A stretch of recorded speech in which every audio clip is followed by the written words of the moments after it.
Puji Tuhan, Shalom, selamat pagi, selamat kita berjumpa kembali Bapak Ibu dikasih oleh Tuhan.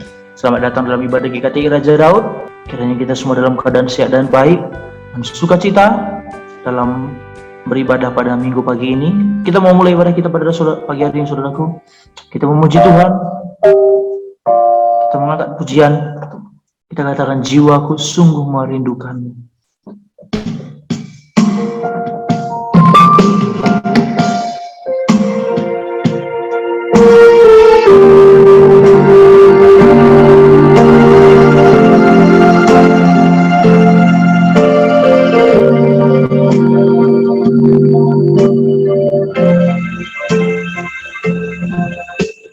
Jiwaku sungguh merindukanmu, hatiku haus padamu.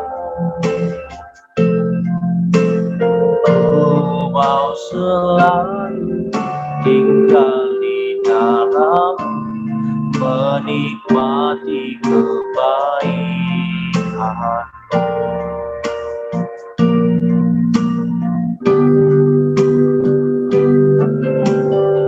Hari berganti, tahun berlalu, sampai memutih rambutku, melayanimu seumur hidupku, sampai ku kembali padamu. Yesus Kau yang cinta, selamanya Kau cinta, sampai akhir zaman hidup. Yesus Kau kekasih jiwaku.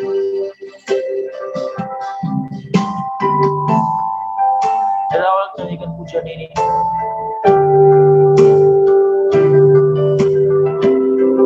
Jiwaku sungguh merindukanmu. Jiwaku sungguh merindukanmu, hatiku haus padamu. Mau selalu tinggal di dalammu, menikmati kebaikan. Hari berganti,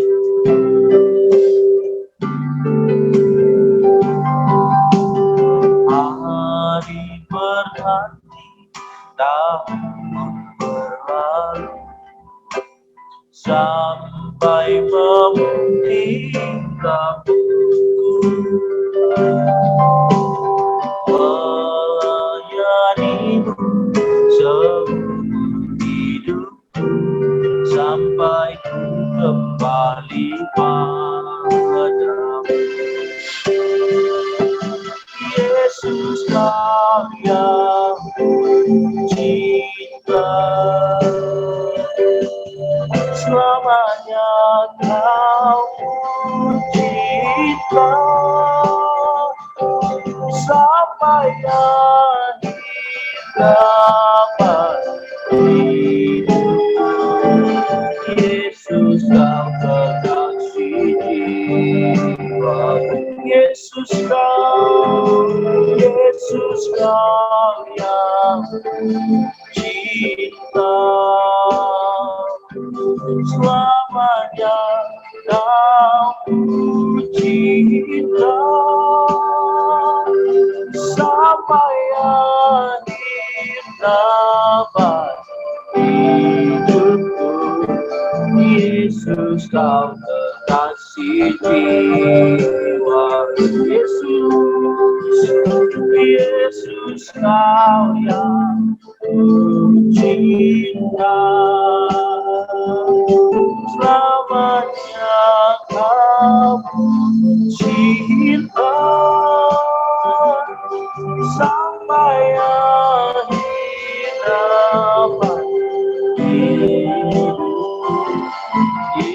Yesus kau kekasih jiwaku, sampai akhir dapat hidupku. Yesus kau kekasih jiwaku, Yesus kau kekasih jiwaku.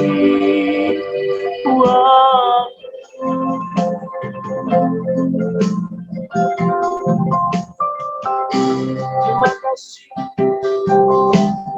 kau kekasih jiwaku, sampai akhir nafas hidupku Tuhan memuliakanmu, meninggikan Yesus, memuliakan Bapa. Haleluya, terima kasih, terima kasih Yesus.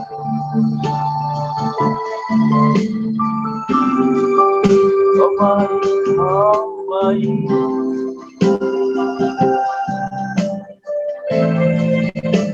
Yesus kau cinta,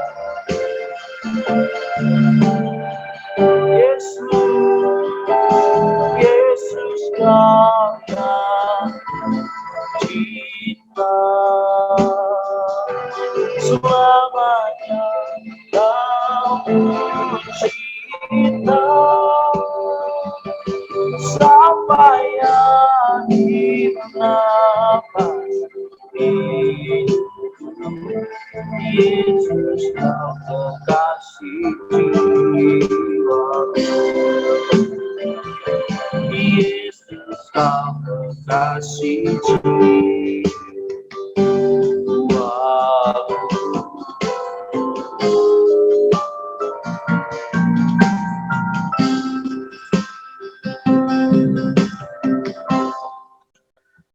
Terima kasih Bapa. Biarlah cinta kami Tuhan terus membara di hati kami, untuk mempermuliakan nama-Mu Tuhan, untuk menyenangkan hati-Mu Bapa. Kami serahkan ibadah kami dalam tangan-Mu Bapa. Kami berdoa buat teman sahabat kami dimanapun mereka berada Tuhan. Kiranya Tuhan terus tolong mereka. Kiranya kami semuanya dapat mengikuti ibadah dari awal hingga akhirnya Tuhan. Kiranya Kau memberkati ibadah dari awal hingga akhirnya Tuhan Yesus. Nama-Mu ditinggikan dan dipermuliakan ya Tuhan. Khususnya buat hamba-Mu yang akan menyampaikan firman-Mu Tuhan. Kiranya urapan-Mu nyata bagi kami, bagi hamba-Mu ya Tuhan Yesus. Sehingga kami dapat menerima pesan yang daripada-Mu Tuhan Yesus. Sehingga hidup kami dapat diubahkan Bapa dari hari ke sehari Tuhan. Terima kasih Bapa, terpujilah nama-Mu. Kami serahkan ibadah ini ke dalam tangan Tuhan yang berkuasa. Dalam nama Tuhan Yesus kami berdoa dan kami bersyukur. Bersama-sama kita katakan amin. Saudaraku, kita mau bersuka cita. Saya percaya kita semua dalam keadaan sehat dan dalam keadaan bersuka cita tetap dalam Tuhan. Sama-sama kita katakan bersorak-sorai.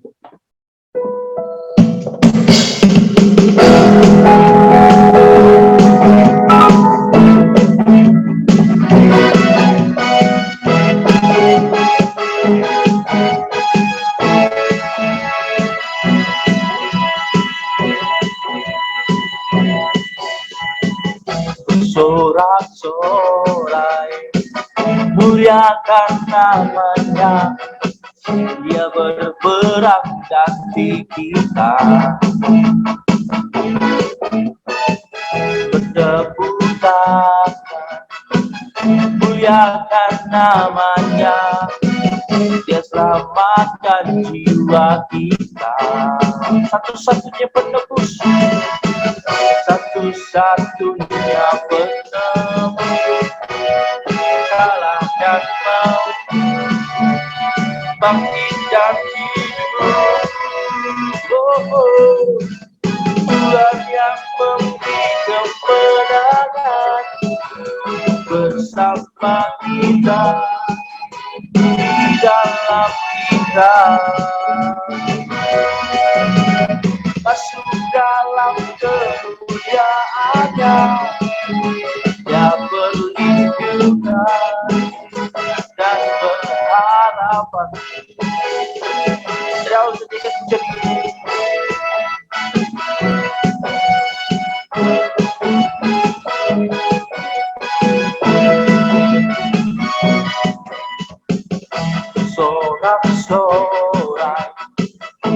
muliakan namanya. Dia berperang ganti kita. Bertepuk tangan, muliakan namanya. Dia selamatkan jiwa kita. Satu-satunya penebus. Kalahkan maut, bangkitkan hidup. Oh, Tuhan yang memberi kemenangan bersama kita, di dalam kita. Masuk dalam kemuliaannya yang perlindungan dan pengharapan. Tuhan yang memberi, Tuhan yang memberi kemenangan bersama kita, di dalam kita.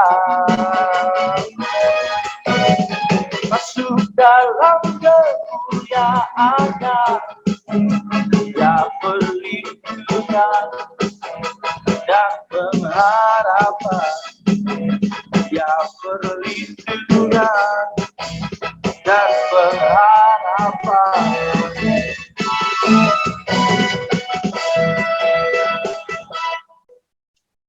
Haleluya, puji Tuhan. Lebih seru lagi kita memuji Tuhan, saudaraku. Kita sama-sama katakan, bila topan keras melanda hidupmu.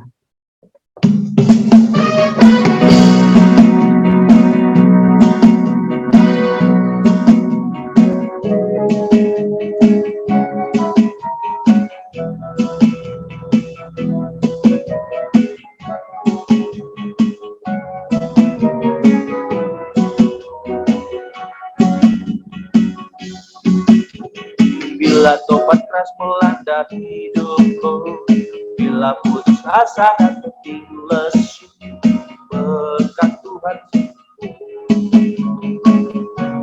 kagum oleh. Dari awal kita nyanyikan pujian ini, bila topan keras melanda hidup.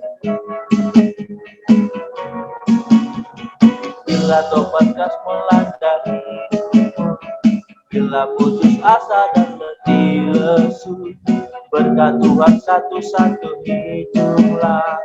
Kau niscaya kagum oleh kasih-Nya. Berkat Tuhan mari hiduplah. Kau kan kagum oleh kasih-Nya. Berkat Tuhan mari hiduplah. Kau niscaya kagum oleh kasih-Nya. Baik, kedua, adakah beban membuat kau penat? Adakah beban membuat kau penat? Salib yang kau pikul menekan berat. Itulah berkatnya pasti kau lega dan bernyanyi terus penuh bahagia. Berkat Tuhan mari hiduplah. Kau kan kagum oleh kasih-Nya. Berkat Tuhan mari hiduplah. Kau niscaya kagum oleh kasih-Nya.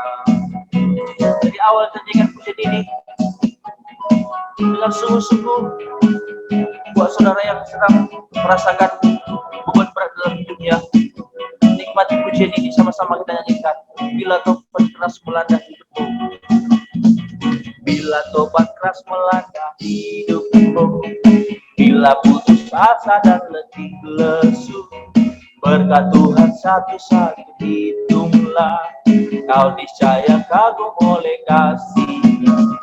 Berkat Tuhan mari hiduplah. Kau kan kagum oleh kasih-Nya. Berkat Tuhan mari hiduplah. Kau niscaya kagum oleh kasih-Nya. Baik, kedua saudaraku, sekali lagi kita semangat lagi katakan, adakah beban? Adakah beban membuat kau penat? Salib yang kau pikul menekan berat. Hitunglah berkatnya pasti kau lega dan bernyanyi terus penuh bahagia. Berkat Tuhan, mari hiduplah. Kau kan kagum oleh kasih-Nya. Berkat Tuhan, mari hiduplah.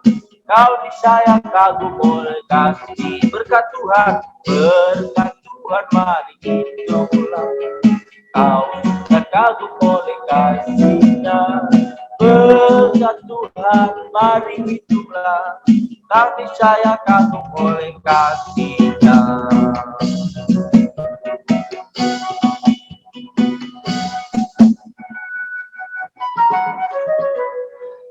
Tiba saatnya kita mengakui pengakuan iman rasuli kita. Bersama-sama kita katakan, aku percaya kepada Allah, Bapa yang Maha Kuasa, Khalik langit dan bumi, dan kepada Yesus Kristus, Anaknya yang tunggal, Tuhan kita, yang dikandung daripada Roh Kudus, lahir dari anak darah Maria, yang menderita di bawah pemerintahan Pontius Pilatus, disalibkan, mati dan dikuburkan, turun ke dalam kerajaan maut, pada hari yang ketiga, bangkit pula dari antara orang mati, naik ke surga, duduk di sebelah kanan Allah, Bapa yang Maha Kuasa, dan akan datang dari sana untuk menghakimi orang hidup dan yang mati.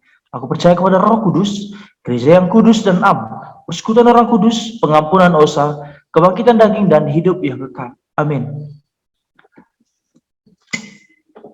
Sebentar lagi kita akan mendengarkan firman Tuhan, saudaraku. Mari sama-sama kita nyanyikan pujian ini. Biar Tuhan yang menyelidiki hati kita.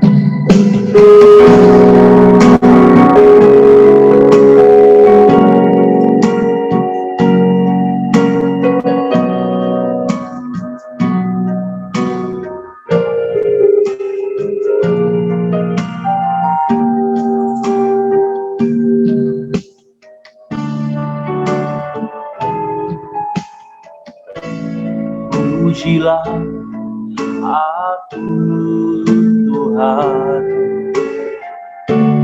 cobalah aku Tuhan,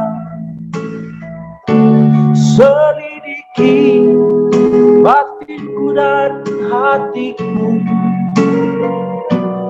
mataku tertuju padamu, aku cinta padamu. Aku cinta padamu Tuhan, aku rindu hadiratmu Tuhan, aku ingin selalu dekat padamu, menikmati kehadiranmu. Dari awal, ayo sungguh-sungguh katakan, pujilah aku Tuhan, cobalah aku Tuhan, selidiki hatiku dan batinku, mataku tertuju padamu. Aku cinta padamu Tuhan, aku rindu hadiratmu Tuhan, aku ingin selalu dekat padamu, menikmati kehadiranmu. Ku nyanyi, Hosana bagi Rajaku yang duduk di tahta. Aku muliakan dan ku agungkan, Kau layak disembah. Ku nyanyi Hosana, ku nyanyi Hosana bagi Rajaku yang duduk di tahta. Aku muliakan dan ku agungkan, Kau layak disembah. Aku muliakan, aku muliakan Tuhan, bukan kau lagi. Sembah padamu. Mari kita bersatu dalam doa. Bapa, kami mengucap syukur Tuhan masih memberikan kami kesehatan sehingga kami bisa beribadah, datang ke hadirat, memuji, memuliakan nama-Mu. Terima kasih Bapa buat semuanya, khususnya di awal bulan ini kami bisa beribadah walaupun di tempat kami masing-masing, dan kiranya Tuhan tetap memberkati kami. Terimalah nyanyian pujian kami dari awal sampai akhir ibadah ini, dan sebentar kami ingin duduk diam mendengarkan kebenaran firman-Mu, belajar kebenaran firman. Roh Kudus yang berotoritas penuh menyampaikan kebenaran firman ini. Urapi hamba-Mu yang penuh dengan keterbatasan, agar apapun yang hamba-Mu sampaikan adalah suara daripada-Mu. Begitu juga jemaat umat-Mu yang berada di rumah, di tempat masing-masing. Kiranya mereka mendengar firman dengan baik, dengan serius, sehingga mereka bisa mengaplikasikannya dalam kehidupan sehari-hari. Dimuliakan, ditinggikan nama. Dalam nama Yesus Kristus, hamba telah berdoa dan mengucap syukur. Amin. Shalom, selamat hari Minggu untuk kita semua. Puji Tuhan, kita sudah berada di awal bulan Mei. Tidak terasa Bapak Ibu Saudara, dan ini adalah masa liburan, di mana saudara kita sebentar lagi akan merayakan hari Lebaran, Idul Fitri. Tentu di hari yang libur, kalau di Jakarta sepi sekali pasti, kita tetap semangat memuji Tuhan. Nah, ada berita bagus, mungkin ini ibadah online kita yang terakhir, terkhusus untuk menghabiskan perikop eksposisi Markus pasal 8. Jadi sengaja ini masih online, karena minggu depan di tanggal 8, kita akan offline atau tatap muka. Jadi jemaat sekalian, khususnya teman-teman GKTI Raja Daud, minggu depan kita sudah bisa datang ke gereja kita di gedung GKKI Harvest Cililitan, Jakarta Timur. Nah, untuk itu kita akan menghabiskan perikop Markus pasal 8. Sebelum kita akan memulai nanti di Markus pasal 9. Mari buka Alkitab kita. Kita lanjutkan eksposisi kita di Markus pasal 8, ayat 35 sampai 38. Kalau Bapak Ibu Saudara mengikuti YouTube GKTI Raja Daud, masih mengingat di perayaan Paskah, kita membahas bagaimana Petrus yang mengaku Yesus adalah Mesias, tetapi dengan pemahaman salah, di mana akhirnya Yesus memaki atau memarahi Petrus dengan kalimat, "Anyalah kau, iblis, get behind me, Satan. Jangan berdiri di hadapanku dan menghalangi jalanku untuk menderita dan menuju salib." Dan akhirnya Yesus menjelaskan, apa itu Mesias? Kenapa dia dikatakan Mesias? Dia dikatakan ayat 34, untuk mengikut dia, ada syaratnya Bapak Ibu Saudara di ayat 34 yang sudah kita bahas, yaitu sangkal diri, pikul salib, dan mengikut dia. Untuk itu kita akan lanjutkan di ayat 35 pada minggu hari ini. Mari buka Alkitab kita, Markus pasal 8, ayat 35. Saya bacakan untuk Bapak Ibu Saudara. Karena siapa yang mau menyelamatkan nyawanya, ia akan kehilangan nyawanya.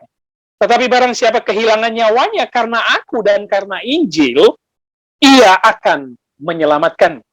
Ini adalah satu struktur bagian lanjutan dari ayat 34 di atasnya, yang dimana Yesus berkata yang mau mengikut dia, harus menyangkal diri, memikul salib, dan mengikut dia. Lalu dilanjutkan dengan bahasa Yesus di ayat 35, karena siapa yang mau menyelamatkan nyawanya, ia kehilangan nyawanya. Yesus tahu betul, Bapak Ibu Saudara, bahwa manusia pada dasarnya, manusia yang sudah jatuh ke dalam dosa ini, bersifat egois. Egosentris. Memusatkan kepentingan hanya untuk kita. Kita yang pertama, harus kita yang untung. Pokoknya semua serba aku. Makanya dia memberikan syarat, sangkal diri, pikul salib, mengikut dia. Semua syarat yang dikatakan Yesus di ayat 34 untuk menghilangkan keakuan dari pribadi kita manusia berdosa yang egois. Makanya dia katakan karena siapa yang mau menyelamatkan nyawa, ia akan kehilangan nyawa.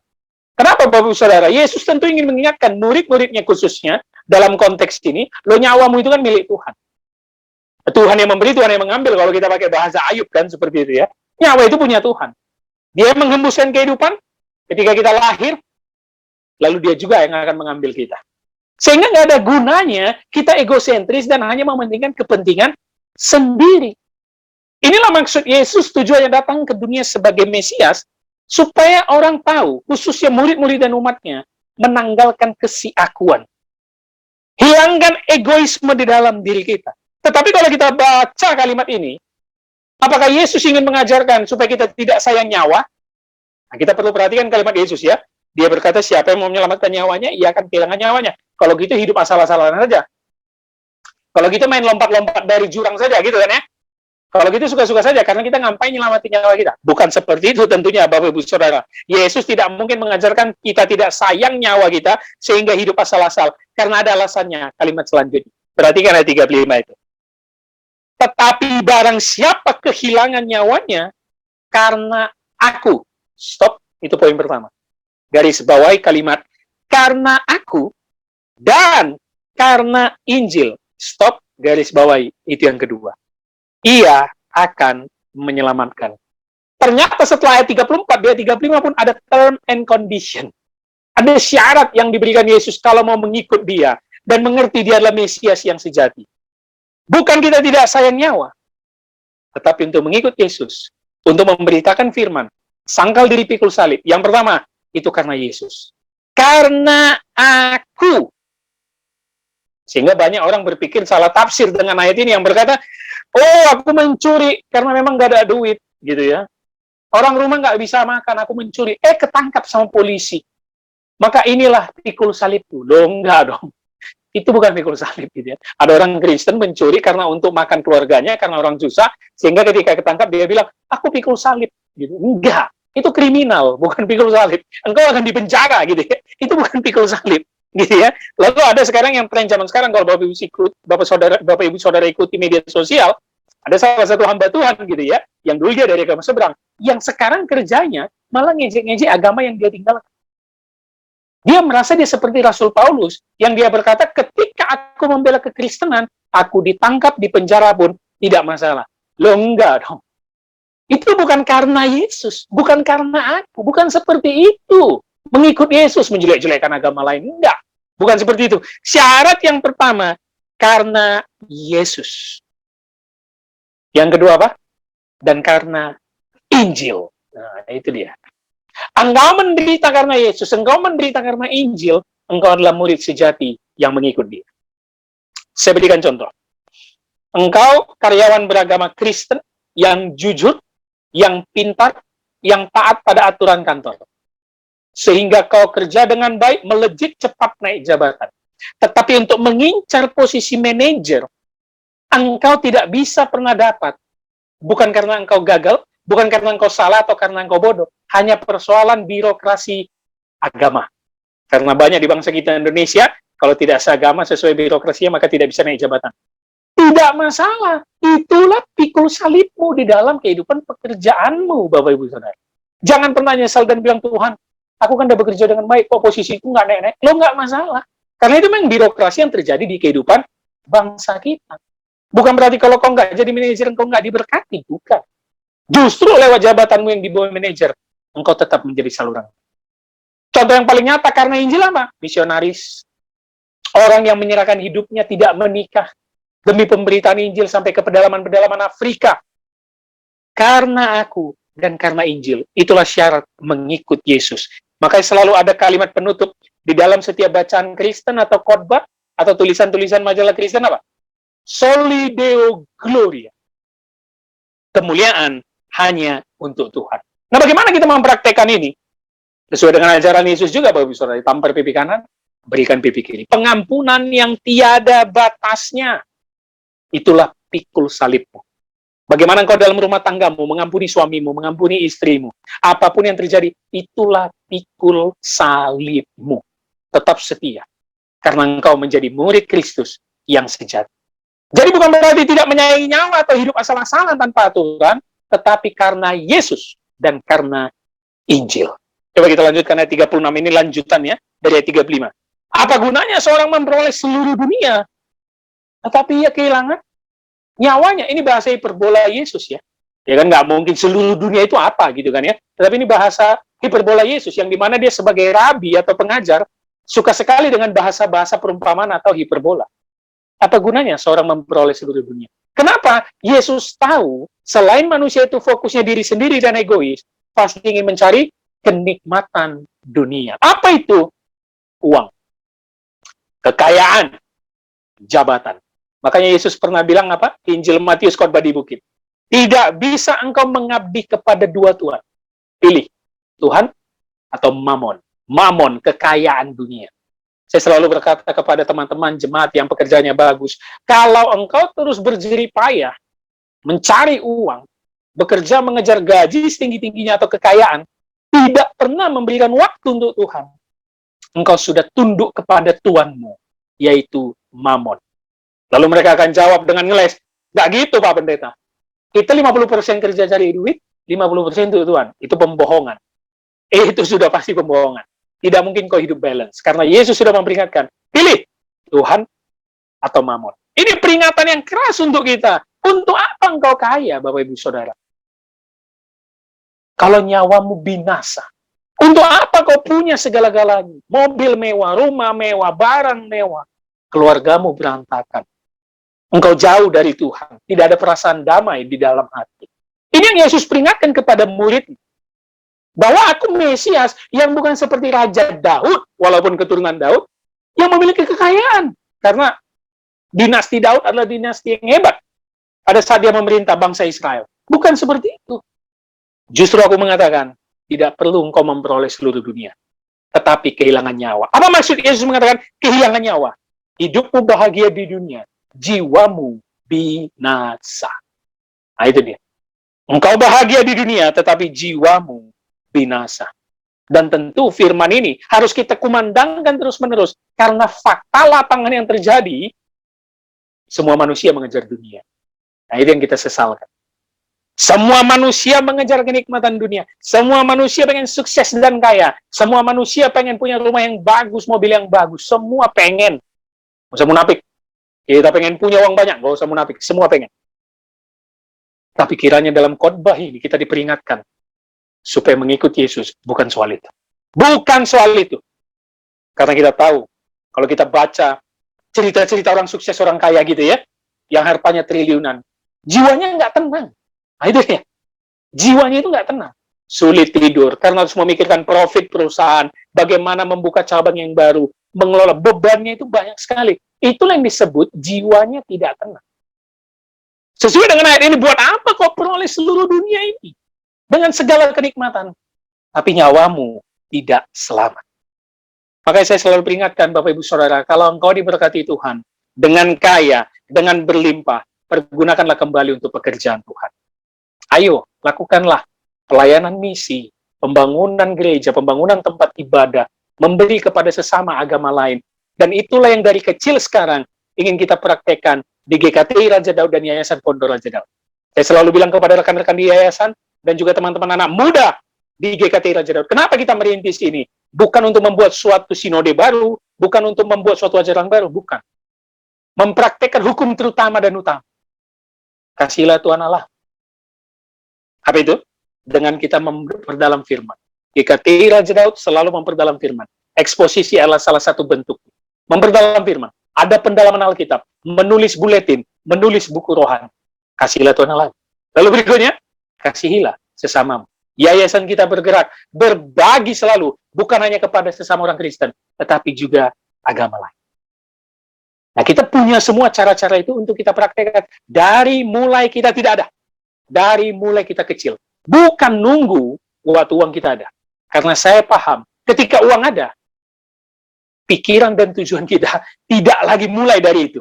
Udah beda itu pasti. Karena bebannya sudah berbeda. Itulah misi yang ingin kita terapkan. Sehingga lihat perkataan Yesus yang kita diperingatkan. Jangan pernah engkau mengabdi kepada dunia. Jangan pernah engkau mengabdi kepada mamon. Itu yang sangat penting, Bapak Ibu Saudara. Jangan sampai jiwamu tidak tenang. Buat apa kau bahagia tetapi di kehidupan kekal, kehidupan kedua, engkau tidak selamat. Saya selalu katakan banyak orang Kristen. Kristennya di KTP. Tetapi kalau soal memberi, sulitnya minta ampun. Banyak orang Kristen. Kristennya di KTP, tujuan hidupnya nggak sama dengan, nggak ada beda dengan agama lain. Bayangkan, apa itu? Agama lain harus sukses, dia pun harus sukses. Agama lain harus punya tujuan mencapai posisi di kantor manajer dan direktur. Dia pun punya tujuan untuk mencapai manajer dan direktur. Diperlengkapi pula dengan pemahaman apa? Anak Tuhan nggak boleh kalah. Iya kan? Kita anak Tuhan selalu menjadi kepala bukan ekor. Selalu di atas bukan di bawah. Nah inilah kalau mengadopsi pemahaman-pemahaman yang menyimpang dari firman Tuhan. Tidak. Yesus sebagai Mesias yang memperingatkan Petrus, yang memiliki juga pemahaman bahwa Mesias itu harus hebat, harus raja yang berkuasa, harus kaya raya yang memerintah bangsa Israel. Tapi Yesus bilang tidak. Sangkal diri, pikul salib, ikutlah. Tidak ada gunanya kita memperoleh kekayaan ini. Kita akan sulit mengikuti Yesus. Karena kita akan fokus kepada harta duniawi. Coba kita lanjutkan ayat 37. Karena apakah yang dapat diberikannya sebagai ganti nyawanya? Kalau di ayat 36, Yesus berkata, buat apa kau memperoleh seluruh dunia? Engkau kehilangan nyawamu. Udah nggak ada waktu. Karena apakah yang dapat diberikan sebagai ganti nyawa? Di salah satu teks Alkitab ada kasus perumpamaan Yesus menceritakan seorang kaya yang menimbun semua lumbung padinya. Dia berkata, wow, berbahagia sekali. Tenanglah engkau semua di lumbung ini. Yesus bilang apa? Hai orang bodoh. Kalimatnya keras sekali. Besok jiwamu akan diambil. Mati maksudnya. Buat apa semua lumbung kekayaanmu yang kau simpan itu? Besok engkau mati. Buat apa kau memperoleh seluruh dunia hanya mementingkan duit, menabung sini sampai nggak ada habis-habisnya? Pekerjaan Tuhan tidak pernah engkau lakukan. Mengikut Yesus tidak pernah engkau lakukan. Apa yang kau berikan sebagai ganti nyawanya? Pilih kerajaan surga atau kerajaan dunia? Tuhan nggak bisa disogok. Jangan pikir engkau memperoleh seluruh dunia, kekayaan, uang, habis itu kau sogok. Tuhan, nih kukirimkanlah duit ini. Nyogoknya bukan gitu juga. Apa itu? Tuhan, dari uang korupsi ini kubangun gereja. Ya, kan? Itu kan nyogok tuh ya. Uang korupsi dipikirnya Tuhan nggak tahu, bangun gereja yang besar. Sehingga namanya dipandang manusia yang lain, orang-orang sekitar hebat gitu kan. Memang baik kali Bapak itu, bah. Dia kaya, tapi dia bangun gereja. Padahal itu uang korupsi yang hanya 1% dari korupsinya aja tuh, bisa bangun gereja. Tapi hidupnya terus terbelenggu oleh dosa kenikmatan dunia. Uang, kekayaan, korupsi. Tuhan tidak bisa disogok. Makanya kalimatnya jelas. Karena apakah yang dapat diberikannya sebagai ganti nyawanya? Selain tidak bisa disogok, tidak bisa barter. Gitu. Aku mau kerajaan surgamu, aku kasih emas, uang yang ada di dunia ini. Barter dong? Nggak bisa. Kekayaanmu, uangmu tidak bisa beli, Tuhan tidak bisa beli surga. Hidup di dunia enak, tapi kalau kau jauh dari Tuhan, tidak mengikuti Yesus, nyawamu binasa. Makanya banyak orang bertobatnya telat, udah kadaluarsa, gitu ya. Ada juga orang punya pemahaman, tobatnya nanti aja pasti rancang rumah sakit, gitu ya kan. Detik-detik kematian, nggak segampang itu. Jangan punya pemahaman mindset tobatnya nanti, kalau udah sakit. Iya, kalau kau melalui sakit. Kalau langsung diambil, gitu, tabrakan gitu, gimana? Nggak sempat bertobat. Nggak sempat bahkan mengucapkan apa yang diucapkan penjahat di sebelah salib Yesus. Itu pertobatan paling enak tuh, cepat gitu kan. Nggak kenal Yesus selama ini, kerjanya merampok, penjahat, hanya dalam beberapa detik bilang, Yesus, ketika engkau kelak datang, ingatlah akan aku. Hari ini juga kau bersamaku di Firdaus. Iya, kalau kita seperti itu. Kalau enggak, kapan mau bertobat? Bapak Ibu Saudara. Makanya saya selalu suka dengan kisah Rasul Paulus. Orang yang hebat, jenius, punya jabatan, dan pasti hidupnya mapan. Tetapi begitu bertemu Yesus, perubahan hidupnya 180 derajat. Dia tidak mementingkan lagi jabatan, dia tidak mementingkan lagi kekayaan. Bahkan dia hidup terlunta-lunta. Karena apa? Balik ke ayat 35. Karena Yesus dan karena Injil. Dia rela memberitakan Injil. Pergi dari satu tempat ke tempat lain, naik perahu, dihantam ombak, dihantam badai, tidak bisa makan, tidak ada baju untuk memberitakan firman. Perubahan yang drastis, Bapak Ibu Saudara. Pertobatan yang luar biasa. Kenapa? Paulus sudah punya mindset. Hidupku bukan aku lagi, melainkan Kristus yang hidup di dalam. Kalau kita belum punya mindset menyangkal diri, kalau kita belum punya mindset hidupku bukan aku lagi, maka yang kita kejar kekayaan dunia. Inilah yang harus kita lakukan hari demi hari kalau ngakunya Kristen. Jangan sampai Kristen kita hanya di KTP, Bapak Ibu Saudara. Bapak Ibu Saudara sudah pernah baca di Injil Lukas kisah orang kaya dan Lazarus. Menarik tuh. Orang kaya ini hidup dengan kemewahannya, party-party, pesta-pesta. Ini Tuhan Yesus juga yang ngomong, buat perumpamaan. Lazarus itu selalu di depan rumahnya, menunggu rema-rema dan makanan sisa dari si orang kaya. Bahkan si Lazarus dijilati oleh anjing yang dianggap rendah pada zaman itu. Dijilati. Karena dia sudah setara dengan sampah dan anjing. Lalu dalam cerita perumpamaan Yesus, Lazarus pergi ke pangkuan Bapak Abraham. Yang kita yakini Firdaus, surga. Sedangkan si orang kaya pergi ke tempat yang penuh dengan panas, kegelapan, neraka. Bahkan si orang kaya ngomong bahwa berikanlah aku setetes air saja untuk menyejukkan lidahku. Bayangkan, menderita. Tapi apa dijawab? Bapak Abraham, selama kau hidup, kau sudah mendapatkan segala, kau bahagia.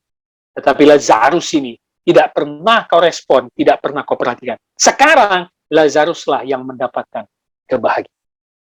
Itu suatu kisah yang perumpamaan yang kalau kita bisa tafsir atau renungkan, ya tentu kita bukan juga mau seperti Lazarus.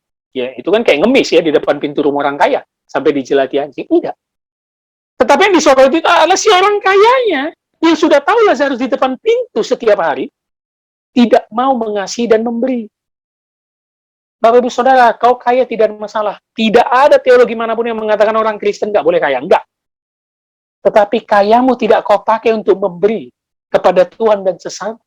Jangan-jangan engkau adalah orang kaya yang dimaksud Yesus. Kau akan masuk dalam panasnya dunia atau api neraka yang kita kenal. Begitu panas dan terdapat ratap kertahi. Nah ini, itu kisah yang bukan untuk nakut-nakutin, bukan ya? Saya juga tidak akan mau menakuti jemaat dengan surga neraka. Itu bahasa lain di dalam Alkitab. Tetapi yang penting di sini, Yesus ingin ajarkan sesuai konteks. Jadilah muridnya yang betul-betul mengikut dia dengan setia.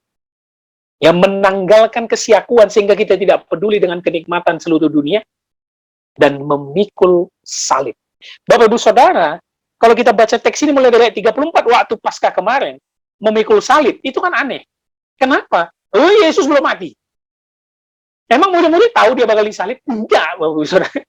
Oh, Yesus kok udah bilang memikul salib ya? Karena dia tahu salib itu adalah beban terberat dan hukuman terberat pada zaman itu. Berarti menjadi murid yang menjadi pengikutnya siap-siap memikul beban hina dan terberat. Tetapi di mana kita kebahagiaannya? Pak Pendeta, kalau begitu orang Kristen susah terus ya? Kalau begitu orang Kristen bakal miskin menderita? Oh tidak.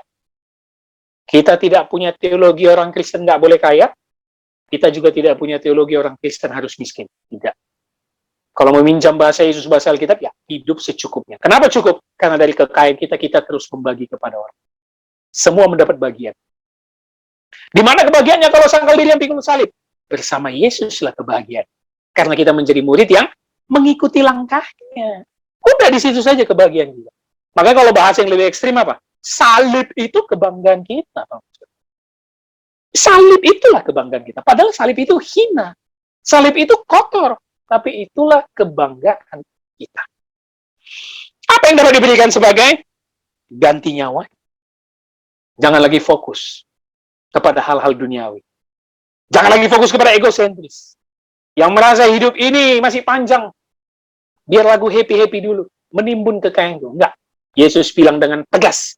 Hai orang bodoh. Besok jiwamu akan diambil. Buat. Nggak ada kesempatan untuk bertobat. Berbahaya sekali, Bapak Ibu Saudara. Coba kita habiskan di ayat 38. Sebab barang siapa malu karena aku dan karena perkataanku di tengah-tengah angkatan yang tidak setia dan berdosa ini, anak manusia pun akan malu karena orang itu apabila ia datang kelak dalam kemuliaan Bapanya, diiringi malaikat-malaikat kudus. Yesus menutup pengajarannya kepada Petrus dan murid-murid lain dengan kalimat kedatangannya kembali. Ini future. Tentang eskatologi, akhir zaman. Perhatikan kalimat awal di ayat 38, Bapak Saudara. Sebab barang siapa malu karena aku Lagi-lagi diulangnya kalimat, karena aku. Kalau tadi tidak menyelamatkan nyawa karena aku, ya, fokus kepada Yesus dan pemberitaan Injil, sekarang ada pihak yang malu, yang menolak. Sebab barang siapa malu karena aku dan karena perkataanku, berarti tidak menerima ajaran Yesus. Di tengah-tengah angkatan yang tidak setia dan berdosa ini, kenapa Yesus ngomong itu? Yaitu angkatan-angkatan pemuka agama pada zamannya. Ahli Taurat dan orang Farisi yang menolak dia, yang ingin membunuh dia. Ya, dan jangan sampai kalian murid-murid seperti mereka yang diombang-ambing oleh berbagai macam pengajaran. Kalau engkau malu dan menolak Yesus, engkau sama seperti dia. Itu maksud di kalimat awal di ayat 38 ini. Di tengah-tengah angkatan yang tidak setia dan berdosa ini, Yesus selalu menggunakan kalimat ini untuk menunjuk kepada ahli Taurat dan orang Farisi yang membenci dia dan ingin membunuh dia. Kita lihat apa konsekuensinya kalau engkau malu, menolak, dan tidak mengikuti ajaran Yesus. Kalimat terakhir ayat 38. Anak manusia pun akan malu karena orang itu apabila ia datang kelak dalam kemuliaan Bapaknya, diiringi malaikat-malaikat kudus. Yesus berbicara penghakiman. Anak manusia itu menunjuk kepada dia, Bapak Ibu Saudara. Anak manusia pun akan malu karena orang itu adalah orang yang menolak, seperti orang ahli Taurat dan Farisi. Apabila ia datang kelak. Nah, ini yang disebut dalam bahasa Yunani, parousia. Ya, kedatangan kembali. Parousia, kedatangan Yesus kembali. Yang kita yakini secara dogmatis, Yesus datang untuk menghakimi seluruh umat manusia. Menghakimi. Dia datang diiringi dengan malaikat-malaikat surgawi. Yang artinya Yesus memberikan konsekuensi. Kalau engkau malu dan menolak, engkau akan mendapatkan penghakiman. Bapak Ibu Saudara, kita percaya di hari penghakiman, Yesus yang diiringi malaikat surgawi akan datang memberi apa? Upah. Ya. Jadi orang Kristen, yang betul-betul Kristen, yang percaya Yesus, beriman dalam nama Yesus, selamat, yes, dan akan ada upahnya. Upah itu karena perbuatan. Kita selamat bukan karena perbuatan, tetapi perbuatan akan ada ganjaran di hari penghakiman nanti saat Yesus datang kembali. Nah, bagi yang malu, Yesus pun membuang muka, malu, tidak mau memandang, dan orang itu mendapatkan tempatnya, penghakiman kekal. Orang-orang seperti ahli Taurat, Farisi, yang menolak ajaran Yesus, malu, yang tidak mengakui dia sebagai Mesias anak Allah, akan mendapatkan penghakiman dan dihukum. Ayat 38 ini merupakan pesan penting kepada Petrus, yang pemahaman Mesiasnya salah. Supaya engkau tahu, yes, aku betul Mesias, tapi pemahaman salah, dan kali ini akan kubenarkan. Bahwa kelak aku akan datang untuk menghakimi seluruh umat manusia. Yang malu akan mendapatkan penghakiman. Sedangkan yang setia, yang sangkal diri, yang pikul salib, menerima mahkota kehidupan. Itulah upah dari mengikut Yesus. Kalau tidak salah, kita sudah pernah pendalaman Alkitab, atau sudah pernah juga saya khotbahkan, upah mengikut Yesus itu apa? Itu Petrus yang nanya juga. Kami sudah meninggalkan keluarga kami sudah meninggalkan pekerjaan kami. Apa upah kami, Yesus? Petrus nanya. Upahmu beratus-ratus kali lipat, berpuluh-puluh kali lipat. Tapi bukan soal uang, bukan soal kekayaan. Apa itu? Saudara seiman, gereja. Engkau akan banyak dibantu, ditolong oleh orang banyak. Engkau diperhatikan, engkau dihidupi dari orang-orang banyak karena engkau memberitakan firman. Dan yang paling pasti apa upahmu? Mendapatkan keselamatan kekal. Saya suka apa yang dikatakan di Injil, bukan di Injil, Kitab Wahyu, ditulis oleh Yohanes, yang juga penulis Injil Yohanes. Kepada jemaat Smyrna pesannya. Saya suka sekali, dan itu kita sudah pernah khotbah di GKT Raja. Allah atau Yesus yang berkata di situ mengatakan apa? Aku tahu deritamu, aku tahu sengsaramu. Setialah sampai mati. Waduh, gila. Disuruh setia di dalam penderitaan. Itu jemaat Smyrna di Kitab Wahyu. Setia di dalam penderitaan dan pikul salib. Jangan demi jabatan, demi kekayaan engkau menjual Yesus. Engkau sampai pindah agama hanya gara-gara mengikuti birokrasi supaya bisa naik jabatan. Jangan sampai engkau menjual Yesus. Karena ketika hari penghakiman tiba, kedatangannya kembali, engkau akan menerima penghukuman. Kalau Bapak Ibu Saudara baca sejarah gereja, Bapak Gereja Polikarpus, ya, muridnya Yohanes, dia disuruh oleh kaisar untuk menyangkal Yesus adalah Tuhan. Tetapi Polikarpus bilang apa? Nanti Google bisa juga. Namanya Polikarpus. Polikarpus bilang apa? 86 tahun aku hidup dan dia tidak pernah mengecewakanku. Bagaimana bisa aku menyangkal dia? Polikarpus dihukum mati. Tapi dia tidak mau menyangkal nama Yesus. Karena siapa yang menyangkal nama Yesus? Malu. Yesus juga akan malu pada hari penghakiman. Inilah yang bisa kita pelajari di akhir perikop pasal 8 eksposisi Injil Markus kita. Bahwa Mesias bukan soal raja politik yang dimaksud oleh Petrus. Seperti dinasti Daud yang menghancurkan penjajah. Mesias sesungguhnya adalah Yesus yang pikul salib dan menderita menebus manusia berdosa. Sehingga Yesus memberikan ajaran kepada murid-muridnya, terutama Petrus, mengenai makna Mesias, supaya mereka mengikuti Yesus, sangkal diri, pikul salib, dan mengikuti dia. Dan setiap umat Tuhan, bukan hanya murid-murid, tetapi kita semua orang percaya, yang setia sampai akhir hidup kita akan menerima mahkota kehidupan. Sedangkan siapa yang malu dan tidak mengakui Yesus adalah Mesias dan Tuhan, anak Allah yang hidup, akan mendapatkan hukuman. Kiranya Bapak Ibu Saudara, ajaran Yesus yang sangat keras ini, yang sangat sulit ini, bisa kita teladani terus-menerus. Saya mengajak kita semua umat Tuhan, Jemaat GKT Raja Daud, mulai dari anak muda, harus terbiasa, sangkal diri, pikul salib, dan fokus kepada tujuan mengikut dia. Sampai kapan?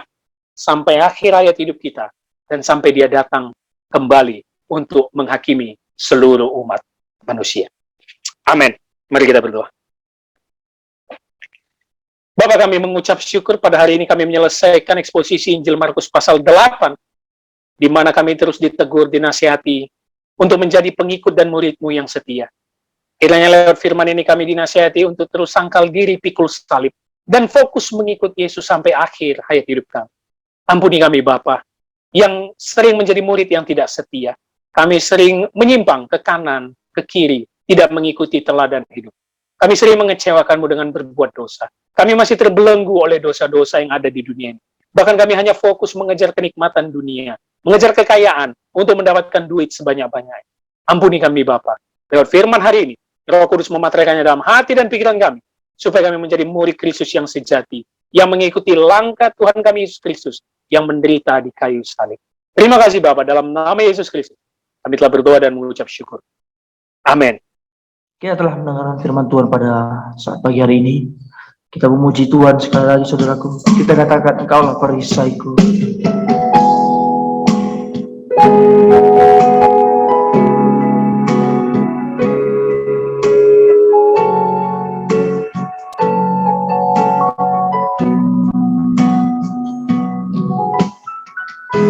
Engkaulah perisaiku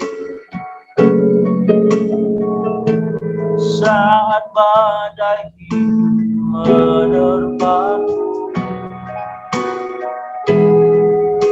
Janji-Mu di dalam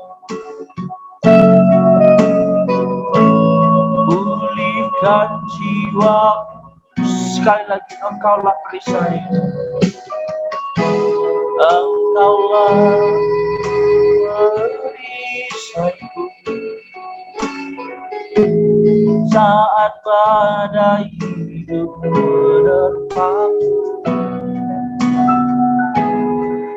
Janji-Mu di dalamku pulihkan jiwaku. Ku kan berdiri di tengah badai dengan kekuatan yang Kau berikan.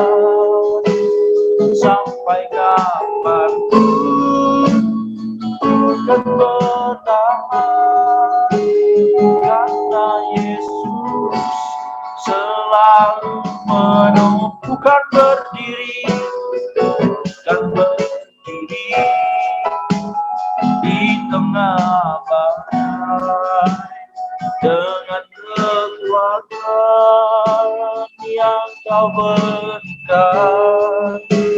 Sampai kapanpun ku kan bertahan, karena Yesus selalu menopang hidupku.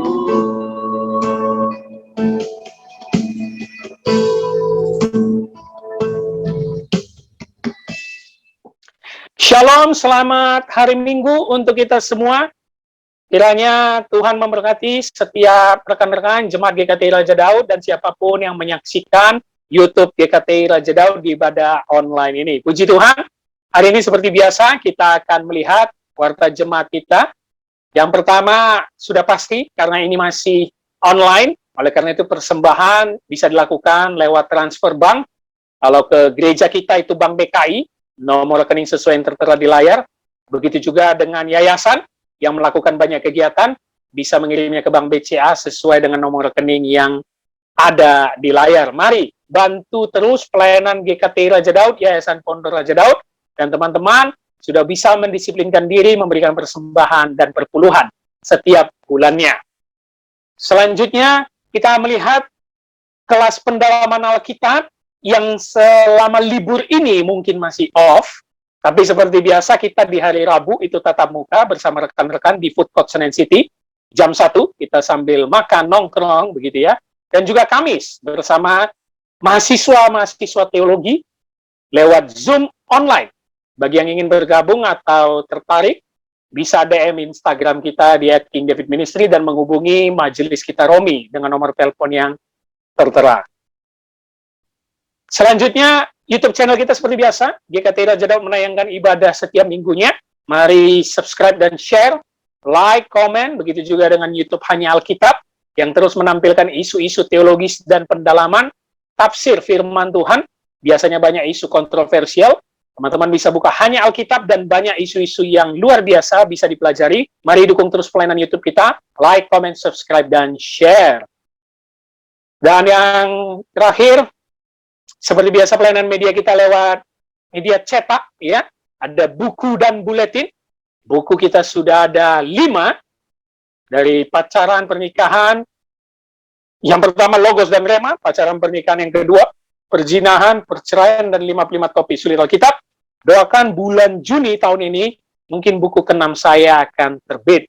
Begitu juga dengan buletin, bisa dipesan semua dalam bentuk PDF dan cetak. Tinggal menghubungi saya dan juga majelis Romi. Kiranya dukung terus pelayanan media kita, baik itu YouTube, buku, dan buletin.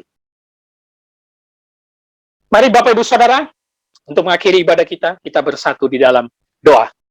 Bapak di dalam surga, kami mengucap syukur atas segala berkat yang Kau berikan. Tidak ada habis-habisnya Engkau memberikan kami rezeki, kesehatan, dan perlindungan sampai pada detik ini. Terima kasih Bapa, adapun kami bisa beribadah di hadapan-Mu, semua karena anugerah dan kasih karunia-Mu. Dan biarlah ibadah ini menyenangkan hati-Mu. Nyanyian pujian kami menjadi duka yang harum di hadapan-Mu. Dan firman yang ditabur dimateraikan Roh Kudus. Sehingga kami bukan saja sebagai pendengar, tetapi juga sebagai pelaku firman. Terima kasih Bapak, hamba-Mu berdoa buat tangan-tangan yang sudah memberi persembahan, yang peduli terhadap pelayanan GKTI Raja Daud dan Yayasan Pondok Raja Daud. Tuhan berkati orang-orang yang sudah memberikan bantuan, yang memberikan persembahan. Kiranya Tuhan berkati keluarganya, Tuhan berkati pekerjaannya, Tuhan berkati segala visi dan misi rencananya ke depan. Apapun yang diperbuatnya, kiranya Tuhan buat berhasil sesuai dengan waktu Tuhan. Bagi teman-teman yang menghadapi banyak pergumulan, kiranya Tuhan berikan kekuatan dan kesabaran, serta jalan keluar. Terima kasih Bapak, hamba-Mu berdoa buat gereja-Mu, gereja yang Kau percayakan kepada kami.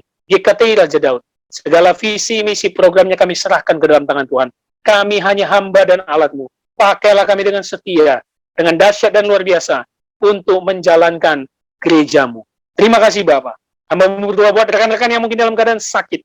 Kiranya Tuhan jamah, Tuhan pulihkan, berikan kesehatan. Siapapun rekan, teman, saudara kami dimanapun mereka berada, kiranya Tuhan berikan kesembuhan, agar bisa kembali beraktivitas seperti biasa, dan berkumpul bersekutu untuk beribadah bersama. Hamba berdoa buat bangsa kami, bangsa Indonesia.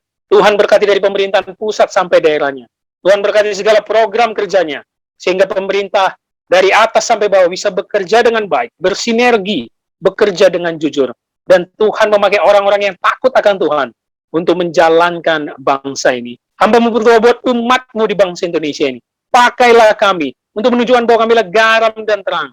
Menunjukkan karakter Kristus kepada sesama kami. Sehingga banyak lutut bertelut, lidah mengaku hanya Yesuslah Tuhan dan Juru Selamat satu-satunya.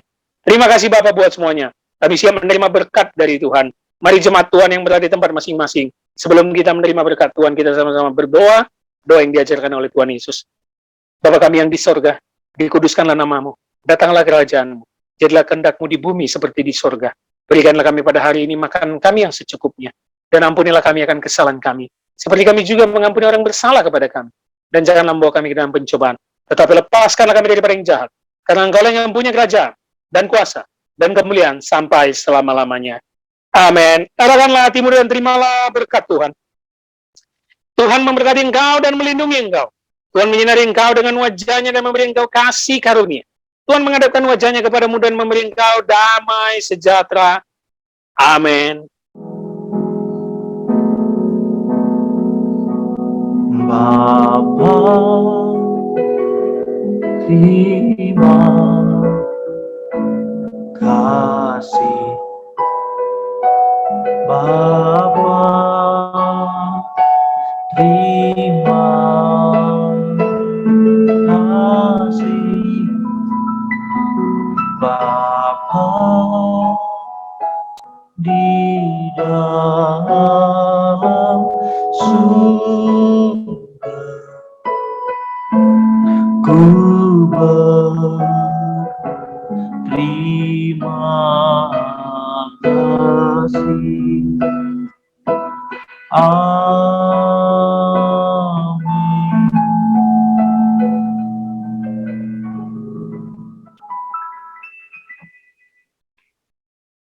Amin.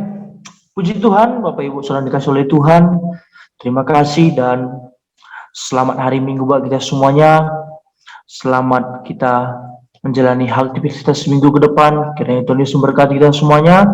Tetap setia dalam beribadah, tetap mengandalkan Tuhan, tetap setia dalam mengikuti channel-channel ini, GKTI Raja Daud. Kiranya kita semuanya dapat menerima berkat dari firman Tuhan setiap hari minggunya. Sampai jumpa hari Minggu depan. Tuhan Yesus memberkati kita semuanya. Dan Shalom.